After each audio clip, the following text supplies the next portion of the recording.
രാവിലെ ഒരു ചുണ്ടും പയറും, അതായത് ഞങ്ങളൊക്കെ ഇവിടെ കുടപ്പൻ എന്ന് പറയും. കുടപ്പനും ചെറുപയറും കൂടെ പീരൊതുക്കുകയാണേ. അതിനടപ്പത്ത് വെച്ചിട്ടുണ്ട്. എല്ലാ സാധനങ്ങളും കൂട്ടി അടപ്പത്ത് വെച്ചിട്ടുണ്ട്. അതവിടെ നിന്ന് വേവട്ടെ. അപ്പുറത്തോട്ടൊക്കെ ഒരു മാങ്ങാക്കറി ഉണ്ടാക്കാം. നാടൻ രീതിയിലുള്ള മാങ്ങാക്കറിയില്ലേ, അപ്പം അത് ഞാൻ ചീനച്ചട്ടി അടപ്പത്ത് വെച്ചിട്ടുണ്ട്. തീ കത്തിച്ചിട്ടില്ല, മറന്നുപോയി.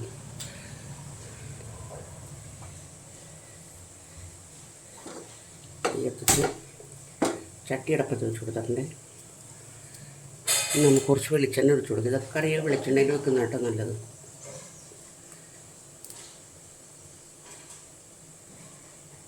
താളിക്കാനും കറി വാട്ടാനുമായിട്ടുള്ള വെളിച്ചെണ്ണയാണ് ഒഴിച്ചിരുന്നത്.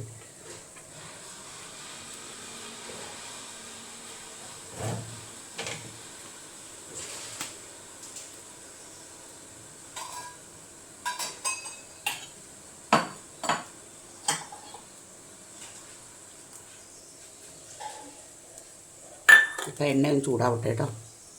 എണ്ണ ഒഴിച്ച് കുറച്ച് കടുകും കുറച്ച് ഉലുവ ഇട്ട് കൊടുത്തിട്ടുണ്ട്. ഇതൊക്കെ ഉലുവയൊക്കെ പേരിന് മാത്രം ഇട്ടാൽ മതി കേട്ടോ. അത് പൊട്ടിക്കഴിഞ്ഞ് നമുക്ക് ഉള്ളി ഇട്ട് കൊടുക്കാം.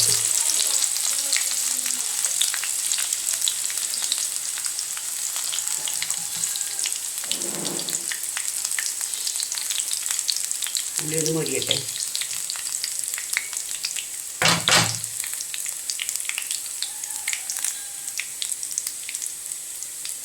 അപ്പോഴേക്ക് നമുക്ക് ഇതാ വേപ്പിലയും ഉണക്കമുളകും ഇട്ട് കൊടുക്കാം കേട്ടോ.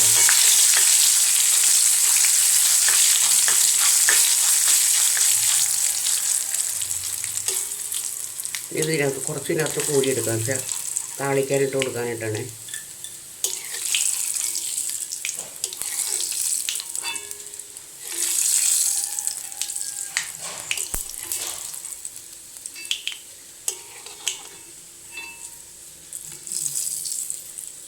പിന്നെ ഇവിടെ മാറ്റി വെക്കാം. നമുക്ക് ചെയ്യാനുള്ളതെന്ന് വെച്ചിട്ടുണ്ടെങ്കിൽ മാങ്ങയ്ക്കകത്ത് പച്ചമുളക്, ചുവന്ന മുളക്, പിന്നെ മഞ്ഞൾപ്പൊടി, കുറച്ച് മുളക് പൊടി, ഇതെല്ലാം കൂടി ഇട്ട് ഇരട്ടി കുറേ സമയം. ഞാനിപ്പോൾ ഇന്നലെ രാത്രി എഴുതി വെച്ചതാണ് അതിലിടത്ത് വെച്ചിട്ടുള്ളത്. അത് നന്നായിട്ട് വാട്ടിയെടുക്കുന്നുണ്ട്.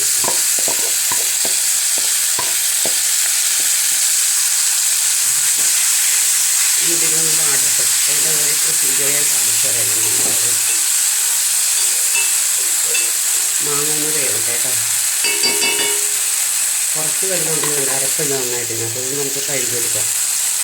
മാങ്ങക്കറി വെക്കാണ്ട് ഞാൻ അരച്ച് വെച്ചിട്ടുണ്ടായിരുന്നില്ലേ, മാങ്ങ വെന്ത് കേട്ടോ. മാങ്ങ വെന്ത് നമുക്ക് അരച്ചിട്ട് കൊടുക്കാം.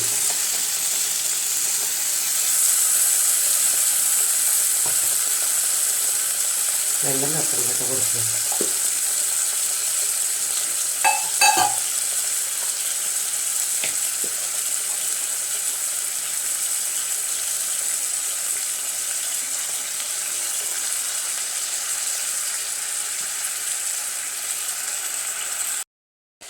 അരപ്പിളക്കി കൊടുക്കാം കേട്ടോ.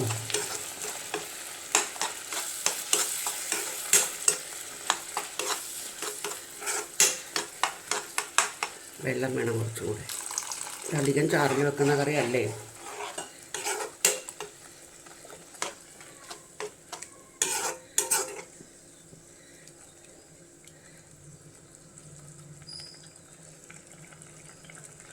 ഇട്ടിട്ടില്ല, മറന്നുപോയി.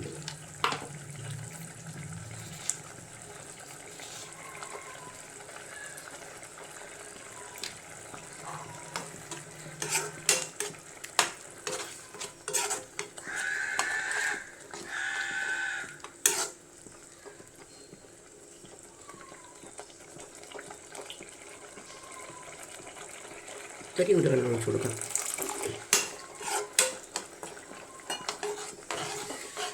ഇനി അരപ്പൊന്ന് ചൂടാവട്ടെ. അരപ്പ് ചൂടാകുമ്പോൾ നമുക്ക് ഇറക്കാം. ഇനി അപ്പം ചൂടാനുണ്ട്.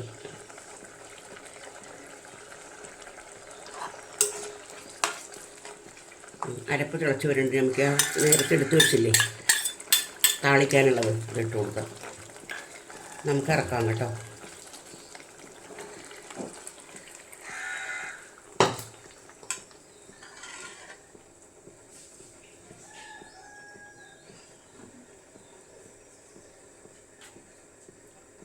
വെള്ളയപ്പം ഇതിനകത്ത് ചുട്ട് നോക്കാം, പിടിക്കുമോ അറിയാൻ പാടില്ല, നോക്കട്ടെ.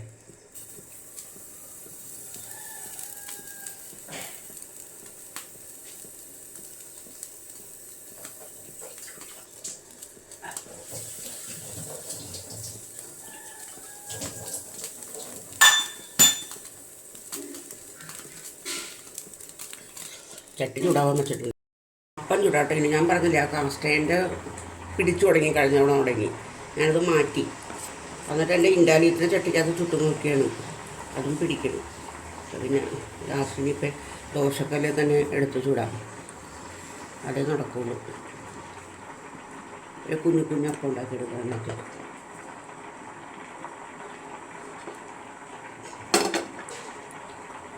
അപ്പോൾ ഒന്ന് വെന്തോട്ടെ. ആദ്യത്തെ അപ്പം നമുക്ക് എടുക്കാം കേട്ടോ.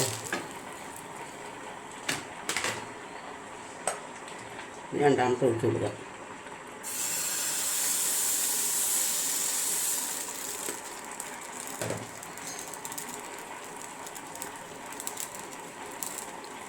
അതിന് ഓട്ട വരുമ്പോഴത്തേക്ക് അടച്ചു കൊടുക്കാം.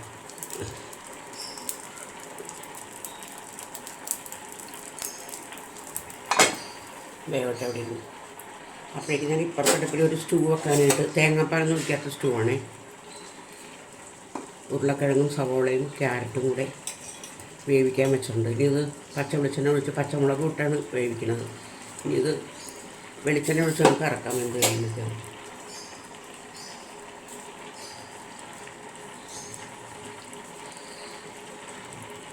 അപ്പോൾ വീഡിയോ കണ്ട് ഇഷ്ടപ്പെടുകയാണെങ്കിൽ ലൈക്ക്, കമൻറ്റ്, സബ് ചെയ്യണം കേട്ടോ, മറന്നു പോകരുത്. രണ്ടാമത്തത് നമുക്ക് എടുക്കാം കേട്ടോ. ഈ അരിക്ക് പശയുണ്ട്, വെറുതെ ഒന്നുമല്ല ചട്ടി പിടിക്കണത് കേട്ടോ, ഈ നോൺ സ്റ്റിക്കിനകത്ത് വരെ പിടിക്കണത്.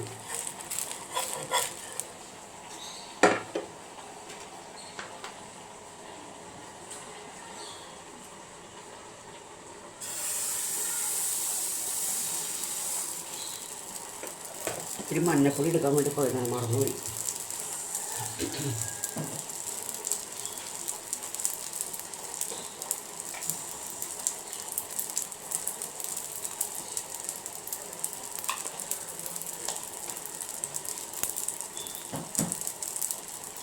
തേങ്ങ ചേർക്കാത്തതുകൊണ്ട് അതിനകത്ത് സ്വല്പം മഞ്ഞപ്പൊടി ചേർക്കാമെന്ന് വിചാരിച്ചപ്പോൾ ഒരു ഭംഗി ഉണ്ടാകുന്നതാണ്.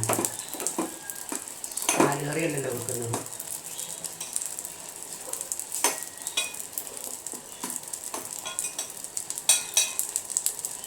അതിൻ്റെ പണി കഴിഞ്ഞപ്പോൾ അതിനകത്ത് ഇത്തിരി വെളിച്ചെണ്ണയും കൂടി ഒഴിച്ചു കൊടുക്കണം. അപ്പോഴേക്കൊന്ന് മറച്ചിട്ടേക്കട്ടെ.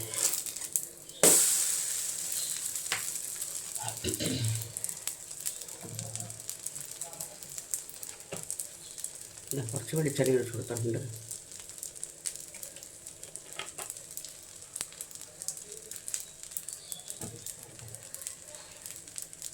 ഇനി ആ അടുപ്പത്തേക്ക് നമുക്ക് ചോറ് വെക്കാം. ചോറ് വെച്ചതാണ്, എന്നാലും ഒന്ന് തിളപ്പിച്ചിട്ട് ഇറക്കി വെക്കാം. ഞാൻ രാവിലെ എഴുന്നേറ്റപ്പോൾ തന്നെ ചോറ് വേവിച്ച് കുക്കറിനകത്താക്കി വെച്ചിരിക്കുകയാണ്. ഒന്നും കൂടെ ഒന്ന് ആവണം.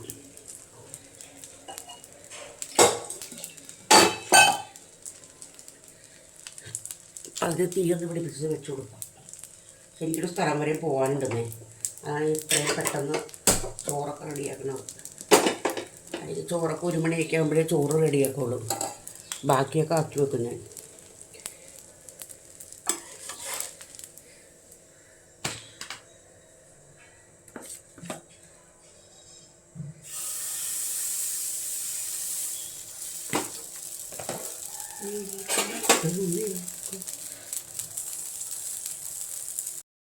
അപ്പോൾ അതിൻ്റെ ജോലിയെല്ലാം കഴിഞ്ഞ് ഞാൻ ഇപ്പോൾ അടുക്കള വൃത്തിയാക്കുകയാണേ.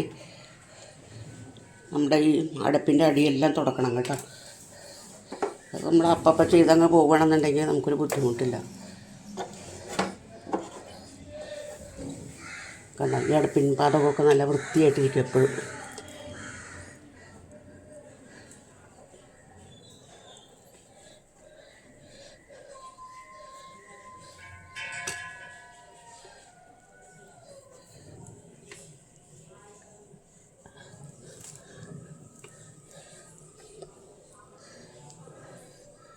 ഉണ്ടോ,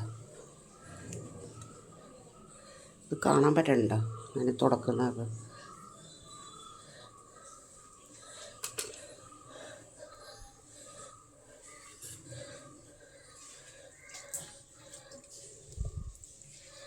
ഇനി കൈക്കൽ തുണി കൂടി കഴുകണം. അതുകൂടാണ്ട് ഈ വാഷ് ബേസിനും കൂടി ഒന്ന് കഴുകണം. അങ്ങോട്ട് കഴിഞ്ഞാൽ പണി കഴിഞ്ഞ്. വാഷ് ബേസിൻ ഇപ്പം തന്നെ കഴുകിയിട്ടേക്കാം.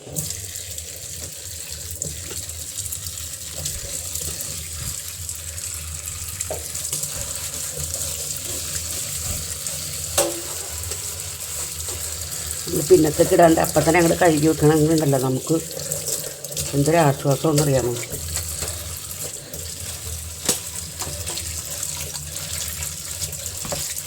ഓർക്കാപ്പുറത്ത് നമ്മുടെ വീട്ടിലോട്ട് ഒരാൾ കയറി വന്നു. നമ്മൾ നാണം കെടുക്കില്ല അവരുടെ മുമ്പിൽ. ഈ ഇവരുടെ വീട് കിടക്കുന്ന കണ്ടില്ലേ, എന്ത് വൃത്തികേടാണ്. നമുക്ക് പറയിപ്പിക്കേണ്ട കാര്യം വരുന്നില്ല. ഇപ്പോൾ കഴിഞ്ഞ എൻ്റെ പണിയെല്ലാം